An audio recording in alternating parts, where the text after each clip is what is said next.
So this is gold.uk or .co.uk rather, and it's showing you the chart of gold basically. Look at this flat line here where it's just either they don't have the data or gold just became completely immobile for that period of time. I'm willing to bet that they just didn't have the data. So this is the weekly chart. You can see that gold did a bit of a pump and then whoosh, we're down now all of a sudden. I wonder how many people got liquidated. Liquid gold, I guess. Over the month, you can see that we've corrected a little bit. The same with silver, actually. Let's have a look at silver. You can see it's doing the same thing. Now, I want to talk about something that I mentioned in the video past and why this relates to Bitcoin and XRP. Now, I spoke about Bitcoin being obsolete and because of the macro events, people fleeing to gold as an alternative to Bitcoin, how Bitcoin is failing to serve its purpose as the store of value that people flee to during hard times. Now, if you go back to gold here, right? If you look at the yearly pump, I mean, it's done pretty well, right? Look at that big pump in the recent years, right? In the recent months, rather. Big pump, right? Now, gold doesn't usually pump this way. I mean, it's a solid instrument that has been around for millennia, but it doesn't pump like this normally. So it's done some sort of record pumping in the last few months, so to say, right? For obvious reasons. However, you can't compare this with, the rise of Bitcoin in the same time scale. We're talking about minute gains, right? In gold compared to Bitcoin. But the recent sentiment of gold pumping while Bitcoin was dumping kind of presented the narrative of the resurgence of gold as a safe haven, and all of the gains that Bitcoin made psychologically against gold were somewhat reversed slightly. So for instance, one of the psychological gains was that Bitcoin is nimble, so you can up and go, especially now with all these calamities around the world and these sort of conflicts where people have to flee geographical locations. So having Bitcoin and having gold, Bitcoin obviously is more beneficial in that particular respect. But if you think about the people that are actually buying the gold and how governments of the world have come in and stepped in, confiscating gold, making it harder to reach, etc., etc., you'd think that again, it would be more easy for people to flee to Bitcoin. But the big money that's really moving gold, obviously, are not buying actual physical gold. They're buying shares of gold that are sitting in some vault somewhere. So they're trading it as an instrument in financial markets. So that has been the factor that's pumped gold rather than actual people going to buy physical chunks of gold, right? But gold isn't as rare as people think. If you think about rare earth metals, which is now a big topic all over the place, again, I'm going to talk about that in a minute. People perhaps have suddenly realized that the tariff wars that we're having with China, or that Trump is having with China, directly affects gold. And the reason why is because of this continent here, Africa.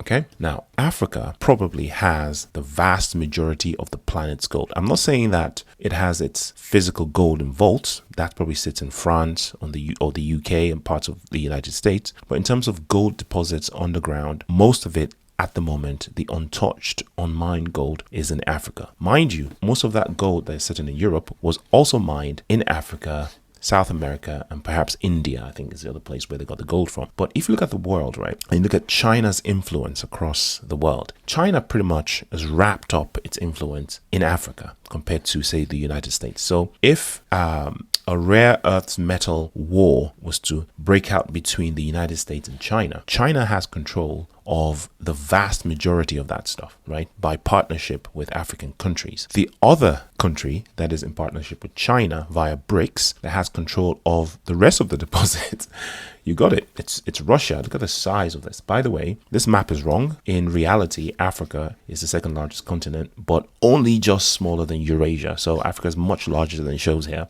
So Russia is exaggerated, as is North America, of course. The vast majority of the deposit of rare earth metals are sitting in Africa and Western Eurasia, which is this bit here. Europe as a continent is a tiny continent, right? And it's really Western Eurasia. I'm talking about Eastern Eurasia, sorry. So Europe is Western Eurasia, and Eastern Eurasia, which is Russia, Mongolia, etc. Kazakhstan. That's another big deposit of rare earth metals. But the future, right? The new oil. You know how oil was the thing that made Arabia popular and rich? The new oil, as we go forward in the 21st century, is going to come from these countries here: Mali, Niger, Chad, Nigeria, Burkina Faso, Mauritania. See those countries there on the Sahel region of Africa? That's where all the lithium, all the bauxite, all that uranium, all that stuff is heavily deposited in these areas. And those rare earth minerals are in very tight control in partnership with China and Russia via BRICS and just direct involvement with these countries, right? So many of these countries have direct partnership with China, And now recently you've had Mali, Niger and Burkina Faso form an alliance with each other and turn their backs on the West and turned their front towards the East. So now they're in collab with Russia primarily, and of course China by project management, etc. So another thing about Burkina Faso that is a big deal. I don't know if you've heard of the guy Ibrahim Traore. Is a big deal now on the internet, and for good reason. There's also now a lot of news you're hearing about this region of Africa, about terrorism, about all this other stuff, which is usually the precursor to intervention from the United States and the West, right? So a lot going on there that people might not understand. Why this sudden fuss, why the sudden news coming out of this region of Africa, the Sahel region, focused mainly on Burkina Faso. If you look at the top gold producing countries in Africa, you would have Ghana, which is the very first. It was called the Gold Coast by the colonials for a reason. There's just gold all over the place, right? Even their traditional emblems and symbols are gold. There's so much gold there. In fact, the whole country is sitting on gold, Ghana. And then, of course, you've got Mali, which is to the north of Ghana. Again, full of gold. You might have heard of Mansa Musa, a historical figure in West Africa, who was, purportedly one of the richest people that's ever lived, if not the richest man, who on a trip to Mecca at the time, when he did his pilgrimage to the holy Islamic city, took so much gold and handed so much of it out that he devalued the global price of gold at the time. He gave out so much gold, especially in Egypt when he got to Cairo, that it completely made gold not as valuable as it should be because they had so much of it. And that is coming back to bite us in the bum. I'm going to talk about that in a minute as well. And then you have number 3, which is Burkina Faso. Mind you, these are all the same places that have the rare earth metals that we're going to be looking for in the near future: lithium, uranium, bauxite, and all that sort of stuff, right? We know about South Africa. They've been a heavy duty miners. We have the Sudan, again, high conflict area.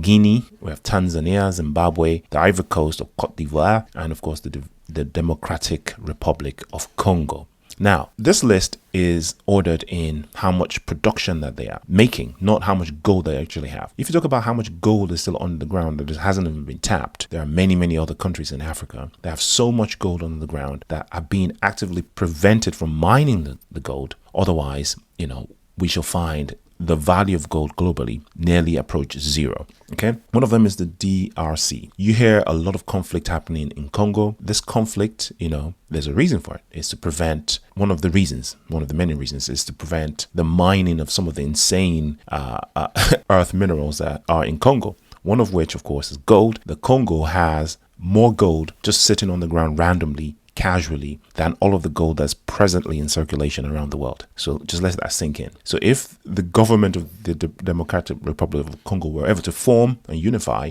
and decide to start mining this stuff, they could crash the world economy very easily. Okay. Of course, they have more gold on the ground to pay off any kind of debt that they might have and basically develop their economy. Also, the fact that even watching me right now, right, you're listening to my voice at this moment, is thanks to minerals that are being mined in the Democratic Republic of Congo, right? All the stuff that goes in your mobile phones, your computers, etc. A lot of it is done by, slave labor, effectively, in the DRC, child slave labor. So free Congo, everybody, free Congo. Anyway, there are some countries that are not on this list. If I just go back to the map there, right? You have one of them is Uganda. Uganda is right next to the Democratic Republic of Congo. So that's the DRC, and that's Uganda right next to it. So it's effectively the same place. And Uganda very recently found so much gold on the ground that we suddenly stopped hearing about it.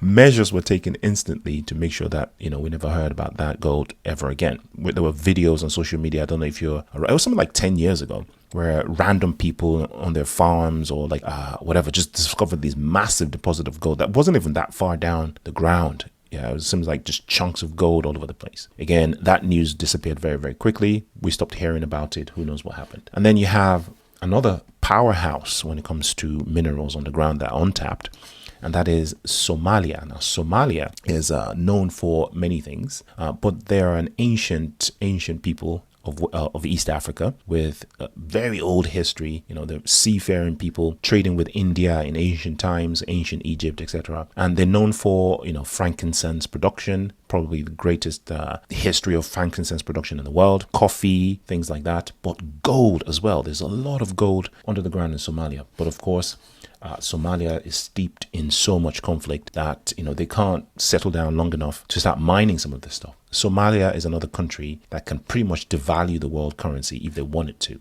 If they just had a breather, if they had 5 minutes to breathe from all the conflict, to just settle down and start mining some of their minerals. They have so much. Look at their coastline. They could basically control the world trade, because all trade coming to Europe, most of it anyway, from the east, from China, India, have to go through this little strait here, which is why every country in the West has their military stationed in Djibouti. You can see that it's strategically cut away from, you know, Somalia as a country, and so that they can control that little strait there.